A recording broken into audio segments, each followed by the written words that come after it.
दहेज की भैंस। अरे लता बहू आ गई, दरवाजे में है, कोई आरती की थाली लाओ। अरे गुड़िया भाभी दरवाजे पर खड़ी है, जल्दी आओ। घर पर शादी के बाद लता की पहली विदाई थी। वो ससुराल आती है। बहू की आरती करने के लिए इतनी एक्साइटेड हो रही है या फिर बहू के साथ आए सामान की है? सब जानते हैं। अरे लालची समझ रखा है क्या? अरे घर में अगर दो सामान आ भी जाता है तो तुम्हें क्यों खुजली हो रही है? अरे कहाँ हो सब, मेरी बहू आ गई। सास थाली लेकर दरवाजे पर जाती है, जहाँ सामने एक भैंस खड़ी होती है। माँ, भाभी तो है नहीं, भैंस है, बोलो तो कर दे आरती। भैंस? भैंस कहाँ से आ गई? तभी लता आ जाती है। वो क्या है ना, पापा ने कहा है कि जा रही हो तो भैंस भी ले जाओ, वहाँ ससुराल में लोगों को दूध दही का फायदा हो जाएगा ना। तो ले आए हम। अरे वाह, कहाँ तो बूंद बूंद दूध के लिए तरसते थे, अब तो नदियाँ बहेंगी नदियाँ। लेकिन ये भैंसिया खड़ी कहाँ होगी? रुको, तुम्हारे ससुर से पूछते हैं। सास अंदर बैठे ससुर को आवाज देती है। आज सुन रहे हो, बहू का ये सामान कहाँ रखना है और ये कहाँ रहेगी? ससुर जी से पता ही नहीं कि दरवाजे पर भैंस खड़ी है। अरे करना क्या है, वो ऊपर का कमरा ही तो बनवाया था ना, वहीं रहेगी और कहाँ जाएगी?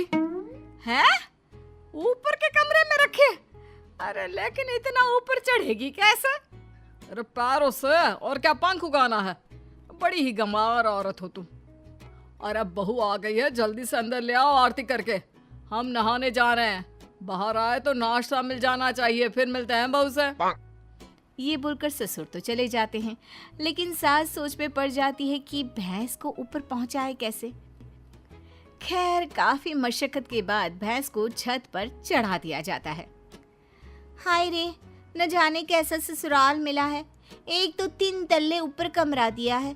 सोचा था कि खुली छत है, रोमांटिक माहौल बनेगा, लेकिन नहीं, यहाँ तो मेरी भैंस ही खड़ी कर दी। अब सारा दिन सारी रात इसी के गोबर की मैं कमरे में माहौल जमाएगी।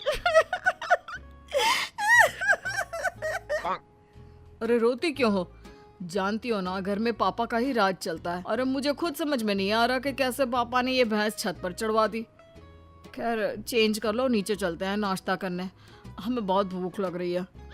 सभी नीचे आते हैं नाश्ते के टेबल पर।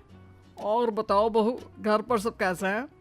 पिताजी को बोलते तो वो भी आ जाते, इसी बहाने मुलाकात हो जाती, और वो भी देख लेते कि कितनी शानदार व्यवस्था की है हम लोगों ने तुम्हारे रहने की। कमरा पसंद तो आया ना बेटा? हाँ पापा जी, बहुत। लेकिन वो भैंस। कौन सी भैंस बहू? वैसे भैंस से याद आया, तुम लोगों के मायके में तो भैंस ही भैंस है, तो कम से कम तुमने भैंस की सेवा, दूध निकालना, भैंस को नहलाना, ये सब तो सीखा ही होगा ना? बहू ससुर के सवाल से एक्साइटेड हो जाती है। सीखा? अरे हाथ में जादू है हमारे। भैंस को देखते हैं कि वो दूध देना शुरू कर देती है, और नहलाने का तो ये है कि अगर हमने भैंस या नहला दी ना पिताजी, तो फिर वो भैंस नहीं रहती। हाँ। क्या बात है? फिर क्या बन जाती है? बकरी? चुप। मतलब कि हमारे हाथ में इतना जादू है कि भैंस भैंस नहीं, रंग खिल कर ना उसका बतख की तरह सफेद हो जाता है। अरे 1 घंटे में 75 भैंस नहलाने का रिकॉर्ड हमने बनाया था जी एक बार। हाँ, ये सब तो ठीक है बहू, वैसे भैंस दूध कितना देती है? बहू फिर शेखी में आ जाती है। वैसे तो क्या है ना माँ जी, देती तो सिर्फ 4 किलो सुबह और 4 किलो शाम को, लेकिन जब मैं दूध निकालने बैठी हूँ ना, तो प्रेशर में 10 किलो सुबह और 10 किलो शाम को देती है। बस फिर क्या, ये सुनकर ससुराल वाले इम्प्रेस हो जाते हैं।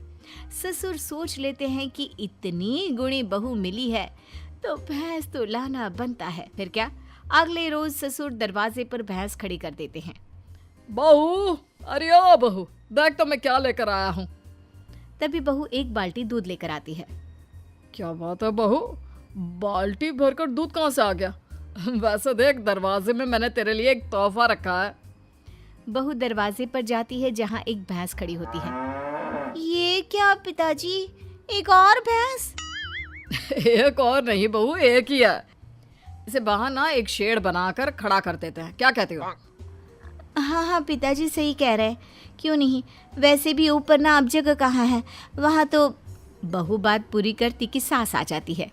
बहू ला दे बाल्टी, मैं आ रही हूँ। सास बहू से दूध की बाल्टी लेकर चली जाती है और बहू नई भैंस की सेवा में लग जाती है। अगले रोज सुबह सासू माँ, मैं ना आज ससुर जी को बोल दूंगी कि मैं ना दो दो भैंसों की सेवा नहीं कर सकती, तो वो एक भैंस ना बेच दे। अरे नहीं नहीं बहू, अभी नहीं। अभी तो तू जानती है कि मेरे मायके में शादी आने वाली है। दूध के भाव कितने महंगे हैं, तो कुछ महीनों के लिए दोनों भैंसें संभाल ले, फिर बात करते हैं। अब बहू सुबह शाम छत की भैंस और बाड़े की भैंस की सेवा करती, उसे नहलाती, दूध निकालती और सास को देती। सास दूध का क्या करती ये किसी को पता नहीं चलता। फिर एक रोज, अरे बहू, मैं क्या कर रही हूँ, क्यों ना मैं एक और भैंस ले लूं। वो क्या है ना, घर में दूध कम पड़ रहा है। कैसी बात कर रही है सासू माँ, घर में दूध कैसे कम पड़ सकता है? इतना दूध तो खुद ग्वाला भी इस्तेमाल नहीं करता जितना हम और आप करते हैं। ना ना ना ना सासू माँ, एक और भैंस की सेवा करना मेरे बस की बात ना है। बहू का डायरेक्ट जवाब सुनकर सास को आ जाता है गुस्सा। अरे क्या बकवास कर रही है, मैंने जो बोल दिया सो बोल दिया। नहीं तो कर मेरी सेवा। आज शाम को कमरे में आ जाना और रात भर मेरे पैर दबाना। माँ जी, गला ना दबा दूं। भैंस पालने वाली समझा है क्या? अरे कौन से घर में छत पर भैंस खड़ी होती है, सारा दिन गोबर करती है और एक जगह खड़े खड़े भैंस की पीठ भी अकड़ गई है। तभी बहू की बात ससुर के कान तक आती है। क्या छत पर भैंस? अरे कौन से बेवकूफों के घर में छत पर भैंस होती है बहू, क्या तुम भी? हम लोगों के घर पिताजी, आप ही ने तो खड़ी की है ना मेरे कमरे के बाहर भैंस। सारा दिन गोबर करती रहती है। मैं कभी छत की भैंस देखूं, कभी बाड़े की। हाँ? क्या? मैंने कब बोला? अरे जब बहू आई थी विदाई में भैंस लेकर, तब आप ही ने तो मुझसे कहा था ना। अरे गुड गोबर, मैंने बहू को ऊपर के कमरे में ले जाने को कहा था, भैंस को नहीं। हे भगवान, बड़ा पागल लोग हो। जल्दी उस बेचारे मवेशी को नीचे ले आओ। सास फिर बेटे के साथ मिलकर भैंस को नीचे ले आती है। मुझे पता होता कि छत पर भैंस है तो मैं ये दूसरी भैंस कभी ना लाता। पर माँ जी को तो पता था ना, उन्होंने आपको नहीं बताया। वो तो तीसरी भैंस भी लाने की बात कर रही है। अरे वो तो मैं दूध बेचने का बिजनेस करने की सोच रही थी, इसलिए। सासू माँ प्लीज ऐसा कुछ भी ना सोचा करे।